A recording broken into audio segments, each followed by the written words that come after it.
정관용의 지금 이 사람.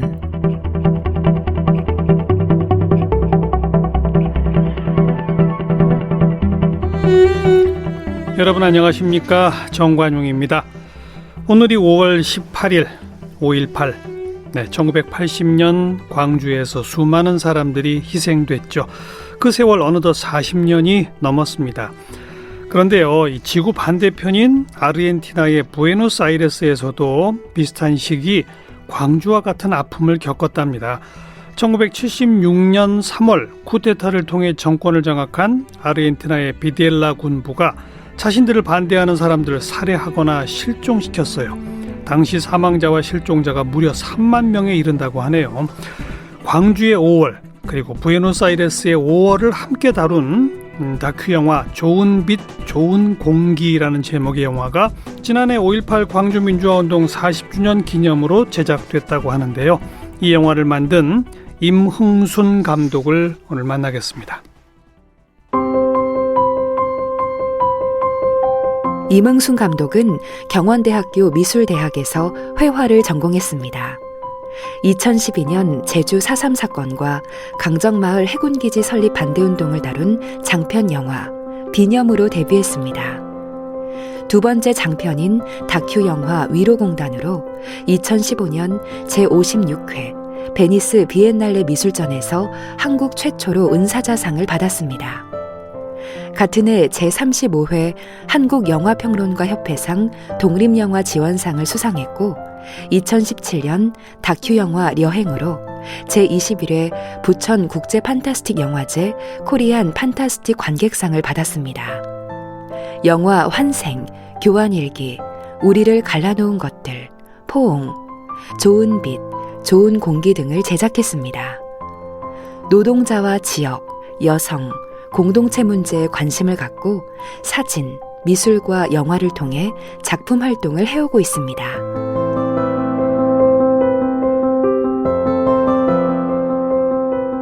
임흥순 감독님, 5.18을 다룬 그동안의 영화 여러 편 있었습니다. 네. 다큐 영화도 있었고요. 예, 그죠? 극영화도 있었고. 예. 극영화, 다큐 영화. 그런데 광주와 아르헨티나를 함께 다룬 영화는 처음이에요. 네, 그렇습니다. 그죠? 네. 어떻게 이게 시작이 된 거예요? 처음에는 어쨌든 광주 5.18을 다루겠다 이렇게 생각한 거는 2013년도 오래됐네요. 예. 2013년? 네, 그게 저의 첫 장편 영화 제주 4.3 항쟁을 다룬 비념이라는 작품이 있거든요. 아, 비념. 네, 그것도 다큐입니까? 네. 그건 제주 4.3이군요. 네, 그거를 개봉을 했고 그때 이제 광주에서 관객과 대화 시간이 있었어요. 예. 그때 이제 광주 시민분들이 광주에도 이렇게 약간 좀 민초들, 시민들 보이지 않는, 드러나지 않는 사람들의 이야기를 담았으면 좋겠다. 이런 제안을 처음 해주셨고 아마 비념이라는 작품이 네. 제주의 민초들을 다뤘나 보군요. 예. 이와 같은 접근법으로 광주도 다뤄주세요. 네, 그렇게 얘기를 하셨습니다. 능히 있을 수 있는 얘기죠. 그렇죠. 예. 근데 이제 비념 같은 경우는 아무래도 저의 제작자, 그러니까 저의 파트너인 이제 할아버지가 제주 4.3 때 돌아가셨기 때문에 그래요? 약간 가족사를 시작으로 해서 이제 풀어갔던 거고 이제 광주 같은 경우는 이렇게 인연이 뭔가 직접적인 인연은 없었거든요. 그래서 좀 고민을 하게 됐고 그래서 이제 광주 트라우마 센터라든가 이런 것들을 이제 초기에 몇 차례 찾아다니면서 리서치를 하다가 이제 위로공단이라는 작품을 또 이제 인터뷰를 하게 그 두 번째 장편이거든요. 위로공단? 네. 이거는 뭘 다룬 겁니까? 여성 노동사를 다룬 작품입니다. 그건 광주랑은 또 무관한데. 네. 그래서 이제 그거를 준비하느냐 이제 잠깐 이제 중단을 했습니다. 중단했고 이제 2017년 계기가 이제 본격적인 계기가 됐습니다. 이때 제가 이제 아르헨티나 한국문화원하고 베아스 아르테라는 이제 국립미술관이 있는데 그 공동 주최하는 전시에 초대를 받았습니다. 제가 이제 미술 작가이기도 하거든요. 아, 그래요. 네, 그래서 그때 이제 아르헨티나를 방문하게 됐고 그 방문할 당시에 또 이제 소설가 한강 작가님하고 소년이 온다의 한강.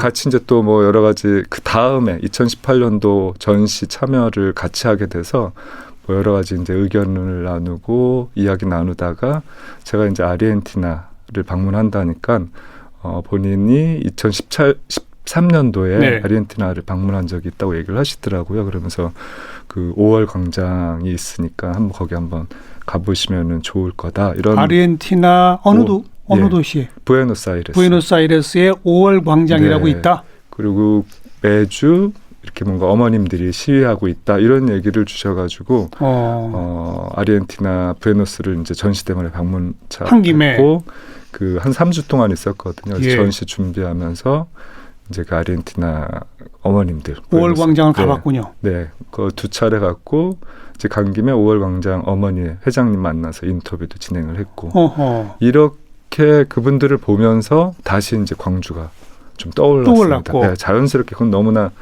당연히 떠올랐고 그러면서 이제 다시 한국에 돌아와서 이제 5월 광주 5월 같은 경우는 어머니들 또는 여성들의 역할은 어떤 것이 있을까 이런 것들이 많이 좀 가려져 있고 알려지지 않았기 때문에 이런 부분에 대해서 이야기를 했으면 좋겠다 하면서 시작하게 됐습니다.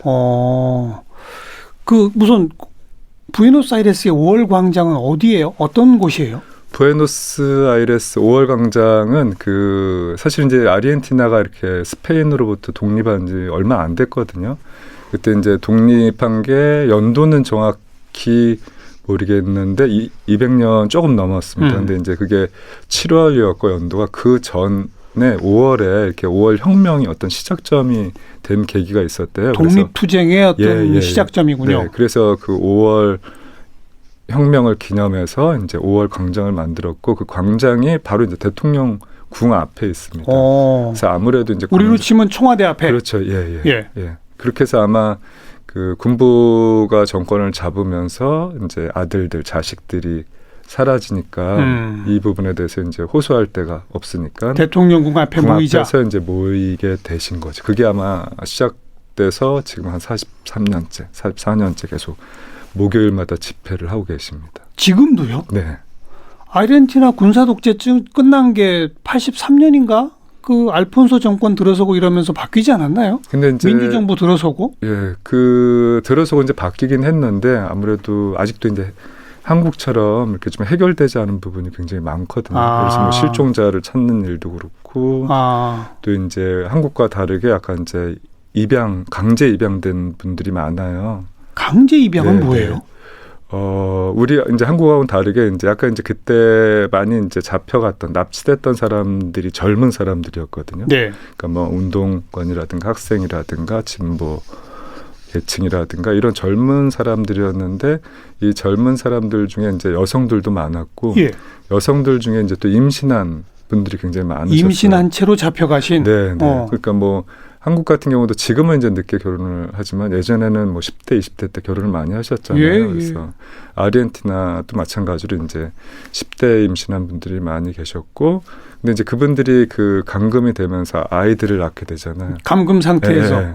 그리고 그렇게 되면 이제 이 감금된 사람들은 죽임을 당하고 아이들을 이제 군부 쪽에다가 이제 강제로 입양을 하는 거죠. 자기 친정부 세력에다가 입양을 하면서 이 사람들의 어떤 정체성을 완전히 바꿔버리겠다 이런 의도로. 아니 그런 일이 있었어요. 네, 이게 좀 정말 반인륜적인 부분인데 그걸 모르고 이제 그 젊은 이들은 이제 계속 그 군부의 자식인 줄 알고 살다가 이제 그 자식들 어머님들이 없잖아요. 그러니까 그걸 못 찾고 일단 이제 할머니들이 이제 DNA를 검사를 계속해서 그 할머니는 사실은 친할머니. 그렇죠. 예. 자기는 그 당시 군부의 자식으로 알고 자랐는데 DNA 검사를 해보니 자기 부모하고는 관계가 없고 그때 이제 실종된 분이신 거죠. 그런 분들이 지금 한 500여 분 되는데 한 150분 정도 지금 찾았다고 하더라고요. 이게 5월 광주 어머니회가 있고 거기도 이제 가족회가 있고 5월 광장 할머니회가 있어요. 그래서 이 할머니회를 중심으로 해서 약간 이제 DNA를 통해서 찾는 이게 좀 그게 이제 계속 진행되고 있기 때문에 아니 우리로 치면 민주화 운동에 나선 젊은층들을 잡아가서 그 가족들과는 전혀 면회도 못 시키고 이랬던 거 아닙니까? 전혀 이제 가족을 모르는 완전 실종 상태로 아이는 낳았고 그 다음에는 뭐 사망했는지도 모르는 거지만 대체로 사망이라고 추정하는 거군요. 그렇죠. 예를 들어서 뭐 할머니들 입장에서는 자식은 죽임을 당했고 또 손녀, 손자는 또 어디로 가 있는지 모르니까. 그 손자, 손녀를 근데 군부에 뭐 그럼 왜 그렇게 입양을 보냈을까요? 자녀들이라도 돌려주면 안 됐을까요? 그러게요. 그래서 이게 약간 이제 어쨌든 거기에서도 약간 이념 전쟁 같은 게 이념적인 부분이 굉장히 좀 심했던 것 같아요. 그래서 약간 자익 진보 세력 같은 경우는 이렇게 정말 빨갱이라는 얘기를 하더라고요. 그래서 이 빨갱이도 정말 물이 들면은 빼기 힘들다. 뭐 이런 얘기까지 할 정도로. 그래서 완전히 아이들은 완전 정체성을 바꿔야 된다. 군부에 의해서. 뭐 이런 생각들이 있었던 것 같습니다. 아이고. 뭐 제가 시작하면서 잠깐 얘기했습니다마는 잘 모르실 우리 청취자분들이 계시니까 우리도 광주에서 크나큰 아픔을 겪었지만 아르헨티나는 뭐 사망 실종자가 3만 명? 네. 그래요. 아무래도 이제 그 시기가 길기 때문에 그 뭐 지금 얘기해 주신 대로 1976년도부터 83년도까지 네. 7년, 8년 가까이 일어났던 일이거든요. 그래서 실제 아마 피해 규모는 한 40만 명 정도로 얘기를 하고 그다음에 실종자가 이제 3만 명입니다. 실종자만 네. 3만 명? 네. 그렇게 해서 이제 그 영화에도 이제 3만이라는 숫자가 계속 나오긴 하거든요. 그래서 아르헨티나 또는 부에노스아이레스를 전역을 돌아다니면 3만이라는 숫자가 이렇게 벽에 많이 붙여져 있습니다. 그래서 실종자가 3만. 아직도 못 찾은 거군요, 그건 그렇죠. 결국은. 예. 네. 그래서 계속 이제 발굴을 하고 있는 상황입니다. 그렇기 때문에 우리도 군사 독재 정권으로 치면 사실 굉장히 길었습니다만 네. 또 그 중간중간에 뭐 민주화 시기도 많이 일어났고 또 사실 우리에게도 의문사니 뭐 이런 것도 네, 있습니다만 네. 규모 면에서는 아르헨티나가 압도적이군요. 우리보다 훨씬 폭압적이었군요. 네. 그냥 닥치는 대로 잡아가서 네. 그랬던 것 같네요. 네. 아마 아르헨티나 역사의 최악의 사건 시기라고 이렇게 좀 알려져 있고. 어떤 곳에 감금시켰대요? 그게 또 참 아이러니한 부분입니다. 그러니까 감금소가 따로 있었던 게 아니고 약간 우리가 알고 있는 이제 옆 가정집이라든가 뭐 파출소라든가 뭐 스포츠 센터라든가 뭐 해군 기술학교 와 같은 이런 곳에 전혀 상상하지 못했던 곳에 이제 감금소를 만들어 놓고 스포츠 센터나 기술 학교에? 네, 네. 그리고 문을 걸어 잠근 거예요? 그렇죠. 그러니까 이제 사람들이 전혀 자기가 감금돼 있던 장소를 알 수가 없었던 거죠. 그래서 당시에 뭐 축구 경기라든가 뭐 이런 것들이 이제 78년도에 이제 아르헨티나에 월드컵이 있었거든요. 예, 네, 예. 그래서 이제 그런 축구 경기장이 어느 쪽에서 들려온다 이걸 알고 이제 그 스포츠 센터가 발굴될 때 이제 자신이 여기에 있었다라는 거를 알게 된 경우도 있고, 그러니까 자기가 어디에 있는지를 모르게 한 거죠. 예. 비밀 수용소였습니다. 비밀 집단 수용소. 예, 예. 그리고 거기서 그냥 살해해서 매장한 경우도 나와요. 그렇죠. 그렇게 매장을 하기도 하고 이제 많이 한국과 좀 다르게 많이 비행기로 좀 죽음의 비행기라고 해서 비행기에 실어서 마취를 하고 또 이제 뭐 돌이나 쇠로 묶은 다음에 이렇게 좀 바다로 수장하는 이런 사례들이 많아가지고 바다로 수장된 경우는 이렇게 떠밀어 오는 경우는 그렇게 흔치 않다고 하더라고요. 돌 매다르면은 특히 그렇죠. 예. 떠오르지도 못하잖아요. 예. 그래서 그냥 바닷속에서 그냥 뼈채로 그냥 이렇게 묻혀지는 경우가 되는 거죠. 그런 것들이 아직도 계속 진행되고 있기 때문에 이게 끝난 상황이 그렇군요. 아니에요. 총 희생 규모는 40만. 피해 규모를 그렇게 거기 이제 부상 사망 이거 다 합할 네, 것이고 네. 실종자만 3만이니 네. 특히 그 실종자 3만이라는 숫자는 그쪽 아르헨티나 나름대로 민주정부 들어선 이후에 여러 노력을 했는데도 찾아내지 못한 네. 경우를 말하는 거 아니겠어요? 예, 그렇습니다. 예. 그러다 보니 그 어머니들은 할머니가 되고 할머니들은 지금도 해요 시위를? 지금도 하고 있습니다. 매주? 예, 매주 목요일 날 그 5월 광장에서 계속 하고 있습니다. 그들의 요구는 일찍 이 실종자 문제 해결해야 한다. 그렇죠. 예. 어떻게 해결할 수 있을까 했죠. 계속 이제 막막하네요. 찾고 있는 부분도 있고 뭐 마찬가지 진상 규명이 있고 가해자 처벌 이런 것들도 진행되고 있거든요. 근데 다음 정부가 들어서면서 가해자 군부 세력에 대한 처벌이 이루어지질 않았어요. 들어갔다가 이제 어떤 용서와 화해 뭐 이런 식으로 또 바로 나오게 돼서 이런 부분이 아마 광주하고 좀 비슷한 상황입니다.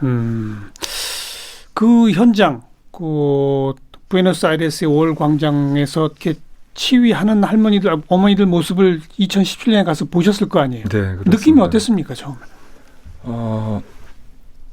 굉장히 그 어떤 뭐 다른 것보다도 여성들의 역할, 여성들의 힘, 여성들의 어떤 그런 에너지들이 나이가 드셨지만은 그런 것들이 막 느껴졌거든요. 그러니까 그게 40년 동안에 해오셨다고 또 얘기를 하기 때문에 이게 그냥 단순히 이분들의 뭐 한두 명, 10명으로 시작을 했지만 현재는 이게 현재 일어나고 있는 어떤 뭐 낙태법 문제라든가 이런 것까지 연결해서 어떤 여성 운동으로까지 이어서 하고 있거든요. 그래서 이게 이제 단순히 이분들의 이야기 또는 이제 피해자 안의 이야기가 아니라 어떤 현실 문제까지 이렇게 이어지고 있기 때문에 굉장히 중요하고 굉장히 상징적인 거기 처음부터 어머니들만 모였대요?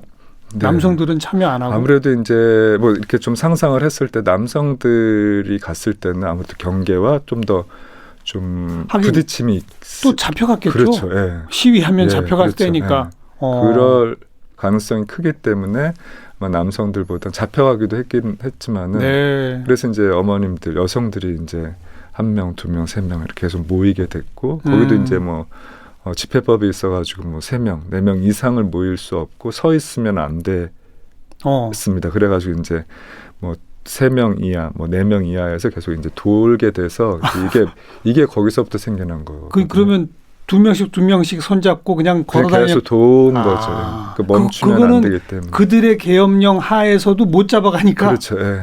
그래서 이제 그 도는 게 아마 거기서부터 시작됐다고 얘기를 하시더라고요. 네. 우리 광주에도 5월 어머니회 있지 않습니까? 네. 거기도 뭐 부상자, 사망자 어머니들 모여 계신 그런 데인데 그런 공통점들이 있었군요. 네, 그렇습니다. 그래요. 어떻든 뭐 우연한 기회에 아르헨티나 전시차 가는 길에 한강 작가 조언으로 5월 광장이라는 곳이 있는 걸 봤고 광주에서의 제안도 기억이 났고 이걸 둘이 한번 묶어보자 이런 발상으로 시작했다는 거 아니에요. 네. 그 후에 그럼 아르헨티나랑 어떤 작업을 어떻게 진행을 했습니까? 아니 그래서 광주를 돌아와서 이제 인터뷰 이들을 좀 섭외했고 그래도 가장 인터뷰에 좀 적극적으로 해주셨던 게 이제 5월 어머니 집이라고 있습니다. 광주에. 예, 그래서 5월 어머니 집을 찾아갔고 이제 역대 관장님들을 좀 인터뷰를 진행을 했고, 근데 5월 어머니 집이나 이제 전에 갔었던 이제 트라우마 센터 이렇게 이제 어머님들이 있을 거라고 생각을 했는데 대부분이 이제 안 계시고 그 옛 전남도청에서 이거 그 보건 농성을 하고 계셨어요. 농성 중이셨어요. 네, 그래서 그 상황을 보면서 어떤 어머님들이 현재도 계속 그 투쟁해야 하고 되는구나. 있고 이 눈에 보이는 어떤 도청, 이 보건 문제가 또 굉장히 중요하구나. 그래서 이 보건 문제에 관심을 갖게 됐고 아르헨티나 가면서는 당연 자연스럽게 어떤 그쪽도 이제 계속 감금소였던 곳을 발굴하고 복원을 하고 있었거든요. 오랜 기간. 그래서 그런 그쪽에 이제 복원 사례들이라든가 어떤 철학, 개념들 이런 것들을 좀 많이 생각하면서 양쪽을 좀 이렇게 좀 보여줬으면 좋겠다 이런 생각을 하고 양쪽 어머니들의 활동상과 특히 복원 문제. 아르헨티나 갔더니 뭘 어떻게 복원해놨던가요? 아무래도 그쪽 같은 경우는 그 감금소 같은 경우가 굉장히 많거든요. 한 뭐 500군데가 된다고 하더라고요. 그래서 계속 발굴을 하고 있고 그쪽 같은 경우는 그 발굴을 한 다음에 그게 시간이 굉장히 오래 걸려서 하더라고요. 발굴을 하나 천천히. 그 지금도 어떻게 보면 계속 하고 있는 거거든요. 그래서 이제 그러면서 그 건물을 훼손을 안 하고 있는 그대로를 어떻게 하면 활용할 수 있을까? 원형 그대로. 그리고 지금 당장이 아니더라도 만약 다른 세대, 다른 사람, 다른 목적에 의해서 또 어떻게 사용될 수 있기 때문에 그거를 약간 좀 가능성을 이렇게 좀 열어놓고 복원을 하는 것 같았습니다. 그러니까 함부로 손대지 않고 천천히 복원한다는 얘기는 과거 원형을 훼손하지 않으려고 하는 것이고 그리고 지금 당장 이걸 어떻게 할지에 답이 없으면 좀 고민하고 기다려두고 기다리고 이런 것들이 저는 복원의 어떤 부분에서는 또 철학인 것 같거든요. 대신에 그 앞에라도 입구에라도 어떤 기록 같은 거는 조금 뭐 해놨겠죠. 그렇죠. 그런 부분에 이제 건물은 그대로 놔두면서 앞쪽에다가 이제 좀 설치를 해서 그러니까요. 그런 부분들은 해놓고 있습니다. 이곳은 과거에 이러이러했던 그렇죠. 곳이고 뭐 이렇게 인물 사진이라든가 설명이라든가 기본적인 어떤 것들은 안내판들은 있습니다. 네. 우리도 전남도청 청사 그 총 맞은 벽들 그대로 두지 않았나요? 근데 한번 그 박근혜 정부 시절에 아까 이제 좀 리모델링을 했던 것 같습니다. 그래서 어머님들이 그 상황을 좀 다시 맞아요. 그게 무슨 아시아 문화의 전당 이렇게 되면서 지하 쪽으로 대규모 무슨 시설을 지었을 거예요, 새로. 그 아시아 문화 전당 어쨌든 뒤쪽에다가 만들어진 건데 이 도청 자체를 약간 좀 어떻게 보면 이제 입장에서는 훼손한 부분이 손을 좀 댄 거예요. 그래서 리모델링을 했고 굉장히 잘 만들어졌지만은 또 어머님들이나 이제 그 광주 5.18 민주화운동에 참여하셨던 분들 입장에서는 굉장히 훼손된 것처럼 보이기 때문에 그 부분 때문에 이제 어머님들이 몇 년을 계속 농성을 하셨고 이제 농성을 통해서 이제 그 복원 추진단이 또 만들어졌습니다. 그래서 이 복원을 어떻게 할 것인지 굉장히 좀 고민을 좀 많이 하고 계신 걸로 알고 있습니다. 네, 네. 복원과 관련된 아르헨티나 현장의 모습, 우리 광주의 모습, 또 그 기간 동안에 우리도 왜 어디 그 옛날 교도소 담장 옆에 혹시 유해가 있을지 모른다 했었는데 아직도 못 찾고 막 이런 게 있었잖아요. 네. 근데 한국 그러니까 실종자 문제가 이제 양국 모두 이제 좀 굉장히 심각한 문제인데 그래도 아르헨티나 같은 경우는 계속 이제 발굴이 되고 있습니다. 네. 그래도 근데 이제 광주 같은 경우는 사실은 지금 시신이 한 구도 좀 발굴이 되지 않은 상황이거든요. 안 되고 있죠. 네, 그래서 지금 그건 또 어찌 보면 아르헨티나는 워낙 많았기 때문에 그렇게도 볼 수 있긴 해요. 그런데 아무튼 우리도 분명히 어딘가 있을 텐데 못 찾고 있는 거죠. 그래서 이제 그런 부분에 대해서도 굉장히 좀 고민이 많으신 걸로 알고 있습니다. 네. 그런 광주에서 활동하시는 분들의 고민도 다 담았군요. 네. 영상에. 예. 그래서 이제 당시 항쟁에 참여하셨던 분들로 시작을 했지만은 지금 이제 그런 발굴이라든가 복원 문제를 함께하고 계시는 단장님이라든가 고고학자라든가 법인력자분들도 좀 나오셔가지고 그거에 대한 어떤 중요성을 좀 얘기해주고 계십니다. 지금도 끝나지 않은 양국의 과제들 이런 게 다 담겨 있군요. 네. 제목이 근데 왜 좋은 빛, 좋은 공기예요? 좋은 빛 작품을 이렇게 좀 할 때 이제 사람들의 어떤 성향도 보긴 하지만은 그분들이 살고 있는 지역적 특성도 좀 보게 되거든요. 예. 그러다 보면 자연스럽게 어떤 지역명이 갖는 의미라든가 이런 것들을 좀 생각하게 됐고 그래서 광주하면 이제 빛고울이죠. 좋은 빛이 있는 도시라는 게 있었고 또 이제 아르헨티나를 방문해서 부에노스아이레스의 의미를 좀 물어보니까 부에노스아이레스가 좋은 공기라는 의미라고 하더라고요. 그런 뜻이래요? 네, 그래서 그게 너무 좀 비슷하기도 한데 그런 부분까지 좀 비슷한 부분이 있어서 약간 물론 이제 도시명은 좀 그 과거의 아픈 역사에 비해서는 굉장히 역설적인 부분이 있지만은 이런 의미를 통해서 이런 과거의 어떤 역사들이 다시 반복되지 않게 하려면 우리가 어떤 좋은 삶을 살기 위해 또 좋은 역사를 만들기 위해서는 어떻게 살아야 하나 이런 좀 질문도 좀 담고 있습니다. 그러니까 뜻은 사실 광주와 부에노스아이레스인데 그것이 앞으로 우리는 좋은 빛, 좋은 공기를 향해 갑시다. 이런 그렇죠. 의미로군요. 네, 그렇습니다. 이 작업하면서 또 광주하고 부에노스아이레스 두 도시 사이에 교류 사업도 있었다고요? 교류 사업은 청소년들 워크숍도 있었다고.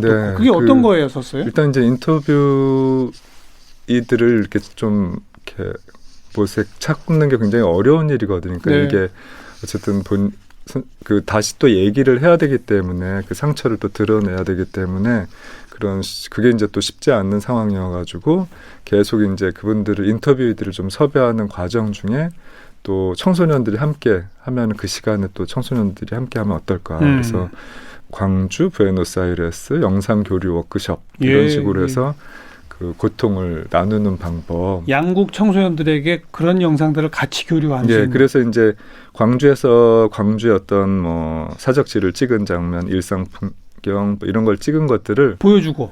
보여주는 게 보내주는 거예요. 보내주고. 그러면은 아르헨티나 학생들이 이제 그걸 가지고 자기네 이야기를 편집을 하고 이야기를 만드는 겁니다. 네. 그리고 또 아르헨티나 학생들이 본인들이 찍은 그 영상을 이미지를 보내주고. 보내주면은 광주 학생들이 보면서 자기 얘기가 이게 자연스럽게 광주와 부에노스아이레스가 이렇게 섞이고 네. 같이 공유하게 되는 지점이 생기게 됐습니다. 그랬더니 그 참여한 청소년들이 뭐 어떤 반응들을 보이던가요? 굉장히 이제 뭐 알고는 있었지만은 어쨌든 타국의 뭐 타지의 역사를 통해서 광주를 다시 보게 되는 보게 그렇죠. 됐다라는 그렇죠. 게 있고 참여하면서 다시 이제 직접 몸으로 체험하면서 느끼는 부분이 있고 저 같은 경우는 이 청소년들을 통해서 이렇게 5.18 민주화 운동의 어떤 미래 그리고 희망 그리고 대안 이런 것들을 좀 찾게 됐던 것 같아요. 그래서 어떤 영화의 방향을 좀 모색하는데 큰 뭐 도움이 됐죠. 함께하는 게. 그랬군요. 이 영화를 보시는 분들한테 만든 감독으로서 뭘 이야기하고 싶었습니까? 영화는 사실은 이제 사람 당시에 이제 5.18 민주화운동에 참여하셨던 분들이 어떤 민주화라든가 이런 것들을 생각을 했다기보다는 정말 시민들이셨잖아요. 그래서 인간이 할 수 있는 도리를 다 하신 거라고 좀 생각을 해요. 인간의 도리. 네, 인간이 죽은 자에게 또는 다른 사람에게 할 수 있는 도리를 다 하신 거고. 근데 이런 것들을 어떻게 보면 인간이 인간에 대한 어떤 이런 행위를 무시한 인간의 어떤 존엄성을 무시한 행동을 했다고 생각을 하거든요. 이제 국가폭력이라는 그렇죠. 게. 그래서 이 영화는 어떻게 보면 인간에 대한 어떤 존엄성 그리고 좀 더 나아가서는 어떤 자연 환경이라든가 이런 것들의 어떤 중요성, 같이 살고 있는 사람뿐만이 아니라 어떤 자연 환경에 대한 어떤 중요성 그리고 뭐 이런 영화가 일종의 이제 사회에 뭔가 좋은 빛, 좋은 공기 같은 영화가 됐으면 좋겠다 이런 바람을 좀 가지고 있습니다. 또 우리로서는 어찌 보면 이게 그 기사나 책을 통해서만 알던 아르헨티나의 생생한 현장 또 거기서 활동하는 분들의 목소리, 그분들의 증언을 처음 접할 수 있는 계기라는 점에서도 그렇습니다. 귀한 자료가 될 것 같습니다. 많이 쓰셨고요. 고맙습니다. 네, 임흥순 감독, 좋은 빛, 좋은 공기의 감독 함께 만났습니다.